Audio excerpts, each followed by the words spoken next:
What's going on, guys, and welcome back to the channel. Alrighty, who here has ridden a reverse freefall coaster? Though rare, they were and are amongst some of the tallest and fastest roller coasters ever built, and I'd say there's a good chance that at least some of you have ridden one of the two, those being Superman Escape from Krypton and the now defunct Tower of Terror 2. However, what a lot of people don't know is that there was actually a third mystery one built in Thailand back in the 90s that likewise would have been one of the fastest roller coasters in the world and of the top 20 tallest at the time. Yeah, not kidding, it even had a compressed air launch. However, it suffered from one of the gnarliest coaster histories out there and was never able to open to the public, so of course I wanted to cover it today. But before I begin, and I do want to quickly say, in an effort to support parks that I think are worth supporting, and as part of a new sponsorship program I've enacted with our team, I'm going to be briefly highlighting a park every other video. For example, Uncle Bernie's in Fort Lauderdale, Florida, that I actually think a lot of you would enjoy visiting and find some of the attractions entertaining. My good friend Mark, who many of you know as Coaster Dash, visited the park recently, and he said it was a fun place that seemed to have everybody smiling. Plus they have free admission and they literally have a kamikaze there, so definitely worth checking out and seems like a fun little nostalgic park. But with that said, no more talk, and now's the time you've all been waiting for. This is the story of Pattaya Park Funnyland's Formula 1.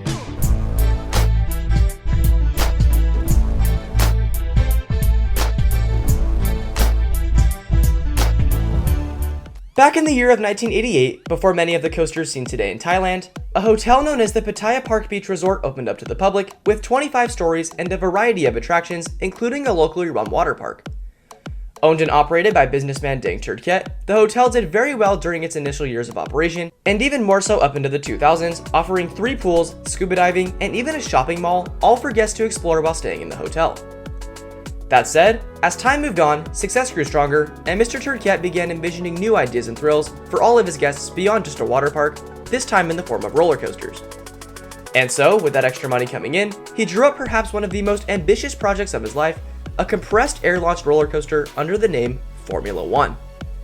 Now, Formula 1 was to be one of 2 coasters to open at the park, the other being an attraction called Slalom, with construction beginning on both in 1999. Slalom, the other coaster, was set as an original design that utilized basic things like single cars, more suitable for families, while Formula 1 aimed to draw in the thrill seekers with faster speeds and higher G-forces. Interestingly enough, both were in-house built. And to start, the idea for the coaster actually came from the now defunct Tower of Terror 2 at Dreamworld in Australia after Deng Turkiet had visited that park in 1998 and liked what he saw. So of course, he wanted to bring it to his own future park. Though, there was just one problem. He and his team had no idea how to go about accomplishing a magnetic launch as seen on Tower of Terror, much less afford one, so they had to look at other options. And what they settled on was something quite unexpected and never seen done on a roller coaster before: a compressed air launch. And this was fairly new technology to the amusement industry at the time, so research for something like that would prove difficult, but after investing thousands in a design, a plan to accomplish such a thing was in fact brought to fruition. This then led to the actual physical construction of the ride, and by 2002, Formula 1 and Slalom were both set to open with the park, with Formula 1 reaching a height of just about 200 feet. And keep in mind, this was going to be the first compressed air launch roller coaster ever, so it was extremely ambitious and technically unique to the credit of the park. However, once opening rolled around, operators were having trouble getting the ride to operate, and the launch system was showing signs of fatigue and failure. This led to the opening of the park in Slalom, but left Formula 1 standing but not operating. Luckily, further work was put into the ride to get it operational, but nothing succeeded and the park left it there, abandoned, with almost no further information. The only real test runs the ride ever saw were with sandbags, and even then the car never made it past the launch. On top of this, a trip to the park from enthusiast Malcolm led him to note this. When we spoke to the ride ops of the other coaster, they told us that it was because the ride was too dangerous. The transition to the vertical would punch you firmly across the width of your ribs.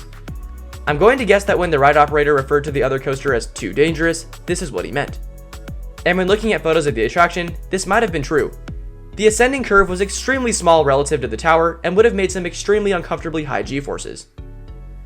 So all that said, in 2013, the coaster's launch track was removed, but the tower still stands today, so I can say with almost complete certainty this will never open, but it has a pretty dang cool history nonetheless, and it seems like it would have been an interesting experience to say the least. Is there another coaster you want to see covered? Let us know down below. As always, it's been a major pleasure creating new content for all of you, and if you did enjoy the content, please don't forget to like and subscribe to help us out. That really does help a lot, especially if you're wanting to see more like this. So besides that, I guess just stay tuned for another video coming in a couple days. But until then, we appreciate you all coming here, and we'll see you all there. See ya!